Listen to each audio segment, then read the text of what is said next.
Tambang selalu membawa konsekuensi secara sosial, tidak pernah berdiri sebagai aktivitas ekonomi semata.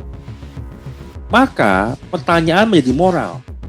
Jika negara saja sering gagal mengelola tambang secara adil, apakah organisasi keagamaan siap memikul beban moralnya? Keputusan Muktamar Jombang itu jelas. Eksplorasi yang merusak lingkungan itu haram. Kemudian izin yang menyebabkan kerusakan pun juga haram. Disinilah itu muncul kalimat keras yang awalnya barokah berubah menjadi sebuah kutukan. Nah, kutukan di sini tanda kutip ya, bukan hal yang mistik. Kutukan dalam hal ini adalah beban sosial, kemudian konflik dan rusaknya wibawa moral. Ya, rebutan tambang elit PBNU. Ini jadi masalah. Nah, masalahnya apa? Moral. Ya, owner moral versus operator bisnis. Ini poin yang paling krusial yang saya bisa ambil kesimpulan pada episode kali ini gitu ya. Nah, NU idealnya adalah apa? Penjaga etika, pengontrol moral kebijakan, pengingat negara, bukan sebuah operator, direktur ataupun komisaris. Misalkan ada jajaran komisaris ya, itu ada di jajaran Suriah, kemudian jajaran direksi ada di Transvisia, atau mungkin bisa disebut komisaris utamanya adalah Kiai Haji Miftahul Ahyar, atau direktur utama adalah Gus Yahya, dan seterusnya. Justru NUI ini penjaga etika, moral.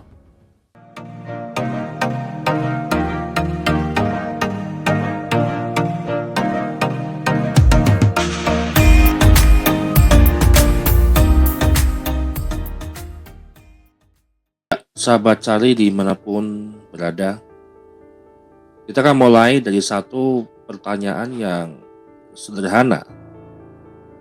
Kalau sesuatu yang diniatkan itu menjadi sebuah barokah, tapi hasilnya justru menjadi sebuah konflik, kerusakan lingkungan, dan kegaduhan moral, apakah itu masih bisa disebut dengan barokah?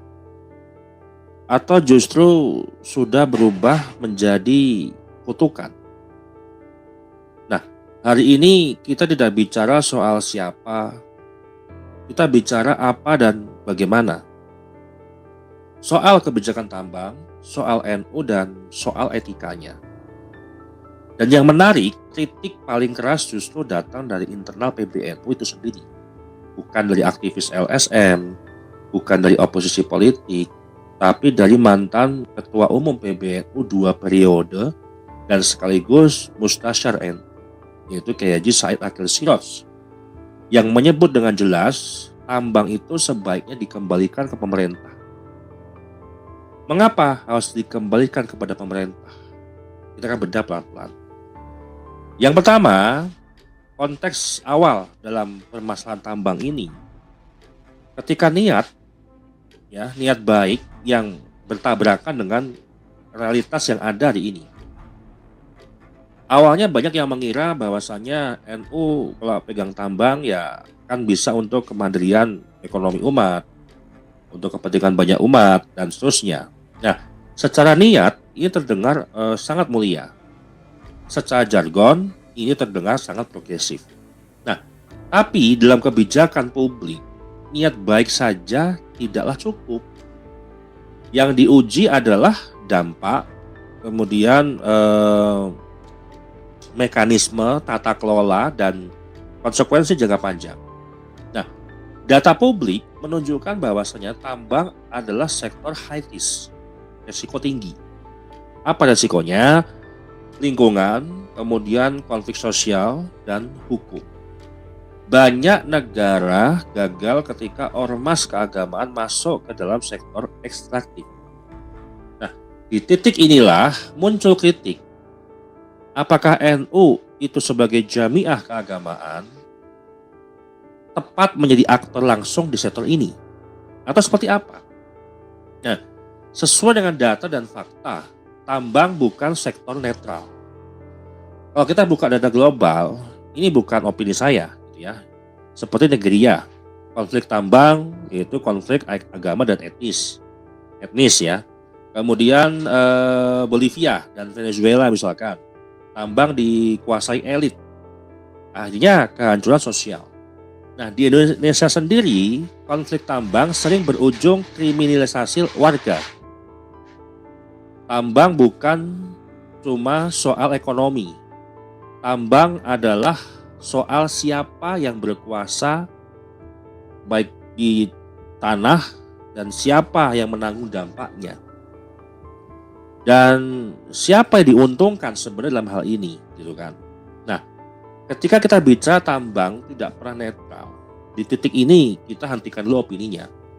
Ya, teman-teman, kita akan coba stop dulu opininya dan kita akan masuk ke dalam soal data. Yang pertama, tambang dan konflik sosial itu secara global.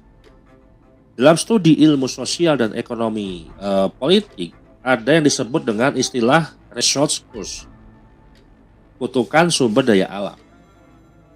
Artinya, bukan semua kekayaan alam membawa berkah. Jika tata kelolanya lemah, elitis, dan jauh dari masyarakat, seperti contoh Nigeria, negara kaya minyak, tapi konflik etnis, kemiskinan struktural, kemudian korupsi yang kronis. Kemudian ada lagi Bolivia dan Amerika Latin, tambang litium, contohnya ya, konflik air bersih, masyarakat adat tersingkir, kemudian negara kaya, rakyat resah, dan ini bukan sebuah propaganda. Ini adalah pola yang berulang yang bisa kita analisis. Nah, bagaimana tambang dan realitas di Indonesia? Sekarang kita turunkan di Indonesia saat ini gitu ya. Data sosial menunjukkan desa sekitar tambang itu kualitas air lebih buruk. Kemudian konflik warga versus perusahaan itu meningkat. Kemudian kriminalisasi warga meningkat. Kemudian daerah Bangka Belitung, nelayan kehilangan mata pencaharian. Ya, anak putus sekolah itu meningkat. Struktur sosial pun rusak. Dan contoh Tumpang Pitu, daerah Banyuwangi, izin legal, legitimasi sosial nggak ada. Konflik horizontalnya pun muncul. Nah, artinya apa? Tambang selalu membawa konsekuensi secara sosial. Tidak pernah berdiri sebagai aktivitas ekonomi semata. Maka pertanyaan menjadi moral. Jika negara saja sering gagal mengelola tambang secara adil, apakah organisasi keagamaan siap memikul beban moralnya? Ini bukan soal tuduh-menuduh, tapi inilah pertanyaan etis. Karena ketika terjadi konflik, kemudian ada pencemaran, ada ketimpangan, maka nama organisasi keagamaan pun ikut terbawa. Dan ini berbahaya. Kepercayaan umat itu pasti akan menurun. Marwah dakwah, ya, kemudian legitimasi moral NU. Dan ini adalah fakta yang bisa kita lihat hari ini terkait konflik di PBNU. Dan disinilah muncul problem muncul ketika ormas keagamaan sebenarnya masuk sebagai sebuah operator. Ini yang menjadi ketimpangan. Nah, kemudian bagaimana terkait tentang basul masalah dan fikih lingkungan? Ini yang sering dilupakan oleh publik. NU sudah punya keputusan sendiri sebenarnya lewat basul masail. Ya, keputusan Muktamar Jombang itu jelas. Eksplorasi yang merusak lingkungan itu haram. Kemudian izin yang menyebabkan kerusakan pun juga haram. Artinya apa? Secara fikih, NU sudah memberi rambu-rambu yang keras. Early warning system sudah berjalan sejak lama. Maka tidak salah kritik Ki Haji Said Akil Siroj itu bukan hal yang asal bicara. Beliau merujuk kepada keputusan ulama NU sendiri. Dan ini penting. Bukan anti ekonomi, tapi menolak kerusakan atas nama maslahat semua. Nah, kemudian bagaimana dari istilah barokah menuju kepada kutukan? Sebab di mana titik baliknya gitu ya. Nah, ketika kebijakan ini berjalan, yang muncul justru kegaduhan internal, ya, tarik menarik antara sesama elit PBNU, ya, konflik persepsi di akar rumput itu jelas. Nah, kemudian pertanyaan etik di publik. Nah, disinilah itu muncul kalimat keras yang awalnya barokah berubah menjadi sebuah kutukan. Nah, kutukan di sini tanda kutip ya, bukan hal yang mistik. Kutukan dalam hal ini adalah beban sosial, kemudian konflik dan rusaknya wibawa moral. Nah, NU ya selama puluhan tahun itu hidup tanpa tambang kok, nggak masalah. NU ujung-ujungnya apa ya? Tetap besar. NU tetap berpengaruh. Ini adalah untuk apa mempertaruhkan wibawa itu hanya untuk tambang yang tadinya barokah yang sekarang menjadi sebuah kutukan. Ya, rebutan tambang elit PBNU. Ini jadi masalah. Nah, masalahnya apa? Moral. Ya, owner moral versus operator bisnis. Ini poin yang paling krusial yang saya bisa ambil kesimpulan pada episode kali ini gitu ya. Nah, NU idealnya adalah apa? Penjaga etika, pengontrol moral kebijakan, pengingat negara, bukan sebuah operator, direktur ataupun komisaris. Misalkan ada jajaran komisaris ya, itu ada di jajaran Suriah, kemudian jajaran direksi ada di Transvisia, atau mungkin bisa disebut komisaris utamanya adalah Kiai Haji Miftahul Ahyar, atau direktur utama adalah Gus Yahya, dan seterusnya. Justru NUI ini penjaga etika, moral. Mengontrol bagaimana moral kebijakan itu di publik. Ini yang jadi permasalahan. NU ini mau menjadi owner moral atau menjadi operator bisnis. Ya. Nah, kata peran itu bercampur, teman-teman. Konflik kepentingan pun yang hari ini terjadi tak terelakkan. Dan inilah mengapa muncul sebuah statement, kembalikan sajalah. Kalau jadi masalah itu tambang itu kan negara, biar negara yang mengurus, biar pemerintah yang mengurus. NU fokus kembali ke fungsi moral saja. Nah, analogi sederhana begini. Kalau misalkan guru atau kepala sekolah yang menjadi guru, itu mengelola sekolah, ya wajar. Dia kepala sekolah, memimpin sebuah sekolahan, institusi pendidikan, kemudian dia juga guru juga di salah satu kelas, itu wajar. Tapi kalau kepala sekolah atau guru jadi kontraktor bangunan sekolah, ini yang bermasalah. Kenapa? Karena perannya beda. Nah, begitu juga dengan NU. Ketika NU masuk ke tambang sebagai aktor, ia kehilangan posisi sebagai pengingat. Ini bahaya. Dan apa resikonya jika tidak dikembalikan tambang ini ke pemerintah? Resiko yang bisa dibaca dari data publik yang kita bisa analisis, yang pertama adalah delegitimasi moral NU. Ini yang paling berbahaya. Kemudian konflik internal berkepanjangan, baik dari PC, PW ataupun elitnya pun juga saling berebutan, saling tidak jelas bagaimana arah ke depannya gitu ya. Kemudian NU terseret konflik lingkungan. Ini di masalah.